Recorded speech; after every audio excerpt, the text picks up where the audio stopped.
I'm Dr. Drew Warnick, and I'm the Surgical Director of AllSports Medicine at All Children's Hospital. I'm a pediatric orthopedic surgeon with special training in pediatric and adolescent sports medicine surgery. In this video, we are going to discuss femoral acetabular impingement. The hip is a ball and socket joint. The ball is the femoral head, and the socket is formed by the acetabulum. The acetabulum is ringed by a strong fibrocartilage called the labrum. Femoral acetabular impingement is a condition where the bones of the hip are abnormally shaped.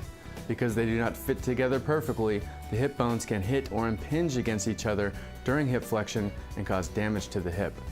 Over time, this can result in the tearing of the labrum and degeneration of the joint socket. People with femoral acetabular impingement usually have pain in the groin area. Stabbing or achy pain usually occurs with deep hip flexion and squatting activities. Because athletically active people may work the hip joint more vigorously, they may begin to experience pain earlier than those who are less active. At AllSports Medicine, we will examine your hip with specific tests to help diagnose femoral acetabular impingement. X-rays and magnetic resonance imaging may be needed to help identify this condition. Injecting dye into the joint during the MRI may make damage show up more clearly. Femoral acetabular impingement can sometimes be initially treated with anti-inflammatory medication and avoiding activities that cause symptoms. If symptoms are not relieved with conservative measures, arthroscopic surgery may be needed.